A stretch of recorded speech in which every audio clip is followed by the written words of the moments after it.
ప్రభునామ స్తోత్రం. మీ అందరికీ నా హృదయపూర్వక వందనాలు. అందరూ క్షేమంగా ఉన్నారని మీ అందరి కొరకు అనుదినము మా ప్రార్థనలో జ్ఞాపకం చేసుకుంటూ దేవుని స్తుతిస్తూ ఉన్నాను. ఇప్పటి వరకు అనేక వాగ్దానాలు దేవుని సన్నిధిలో మనం ధ్యానించుకుంటూ ఉన్నాము.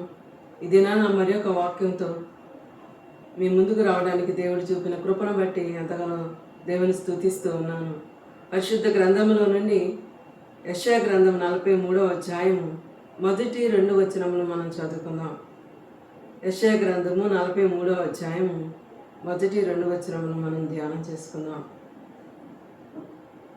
అయితే యాకోబు, నేను సృజించిన వాడగు యెహోవా, ఇశ్రాయేలు నిన్ను నిర్మించిన వాడు ఇలాగ సెలవిచ్చుచున్నాడు, నేను నిన్ను విమోచించి ఉన్నాను, భయపడకుము, పేరు పెట్టి నేను పిలిచి ఉన్నాను, నీవు నా సొత్తు.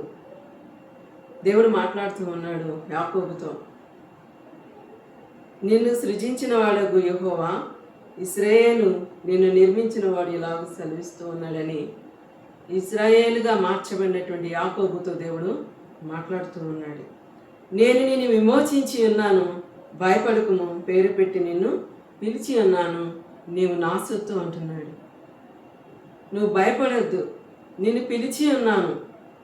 యాకోబుగా ఉన్నప్పుడు నేను ఇశ్రాయేలుగా మార్చి ఉన్నాను కనుక నీవు భయపడవద్దు, నేను పేరు పెట్టి నేను పిలిచి ఉన్నాను, నీవు నా సొత్తు అంటున్నాడు.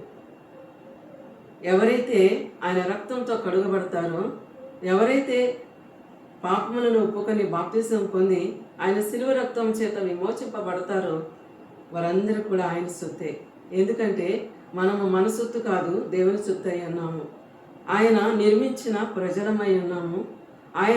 ఆయన మనకు ఆకారమును మరి అనుగ్రహించి ఉన్నాడు. ఆయన పోలికలో ఆయన ఆకారంలో మనల్ని నిర్మించుకున్నాడు.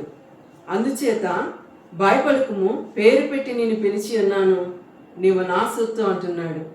నీవు జలములలో పడి దాటునప్పుడు నేను నీకు తోడయిందును, నదులలో పడి వెళ్ళినప్పుడు అవి నీ మీద పొర్లి పారవు, నీవు అగ్ని మధ్యన నడిచినప్పుడు కాలిపోవు, జ్వాలలు నిన్ను కాల్చజాలవు అని దేవుడు మాట్లాడుతూ ఉన్నాడు. 3 విధాలుగా ఆయన మాట్లాడుతూ ఉన్నాడు యాకోబుతో.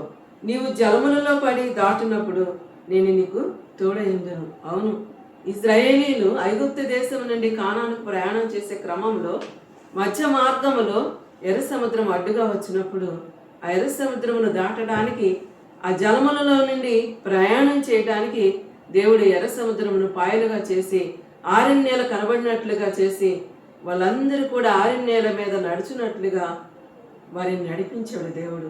అందుకే అంటున్నాడు, నీవు జలముల్లో పడి దాటినప్పుడు నేను నీకు తోడయిందును. ఆయన తోడయుండి వారిని నడిపించాడు. ఎర్ర సముద్రము దాటినప్పుడు కూడా పగల మేఘస్తంభం, రాత్రి అగ్నిస్తంభంగా ఉండి అందులో వృద్ధులు ఉన్నారు, చంటి పిల్లలు ఉన్నారు. వారు అనేక రకాలుగా వారు ప్రయాణం చేస్తూ ఉన్నారు. వాళ్ళందరూ కూడా జలములలో పడి దాటినప్పుడు దేవుడు వారికి తోడై ఉన్నారు కనుక ఆ ఎర్ర సముద్రమును దాటి ఒడ్డుకు చేర్చగలిగారు. దేవునికి స్తోత్రం కలుగునగాక. నదులలో పడి వెళ్ళినప్పుడు అవి నీ మీద పొర్లిపారవని దేవుని వాక్యం సెలవిస్తూ ఉంది. అవును, యోర్దాను నది దాటినప్పుడు, మరి యెహోషువ యోర్దాను నది దాటినప్పుడు దేవుడు యోర్దాను దాటడానికి సహాయం చేశాడు. దేవుని కృపను బట్టి, దయను బట్టి ప్రతి ఒక్కరు కూడా ఆయన అడుగు జాడల్లో నడుస్తూ ఉన్నప్పుడు దేనికి కూడా భయపడవలసిన పని లేదు. ఇశ్రాయేలీని నడిపించిన దేవుడు, యాకోబుతో మాట్లాడుతూ ఉన్న దేవుడు ఈ దినాన మనతో కూడా ఉన్నాడు. మనల్ని కూడా ఆయన ధైర్యపరుస్తున్నాడు. నీవు భయపడవద్దు, నేను పేరు పెట్టి పిలిచి ఉన్నాను, నీవు నా సొత్తు అంటున్నాడు. అవును, మనం ఆయన సొత్తుము, ఆయన ప్రజలము, ఆయన పాలించు ప్రజలము, ఆయన నిర్మించిన ప్రజలము. దేవునికి స్తోత్రం కలుగునగాక. నీవు అగ్ని మధ్యన నడిచినప్పుడు కాలిపోవు, జ్వాలలు నిన్ను కాల్చజాలవని దేవుని వాక్యం సెలవిస్తుంది. అగ్ని మధ్యలో నడిచినప్పుడు కూడా అవి నువ్వు ఏమీ చేయవు, అగ్ని జ్వాలలు నిన్ను కాల్చజాలవని వాక్యం సెలవిస్తూ ఉంది. పరిశుద్ధ గ్రంథంలో మనం చూసినట్లయితే దానియేలు గ్రంథంలో మనం చూసినట్లయితే దేవునికి స్తోత్రం కలుగును గాక.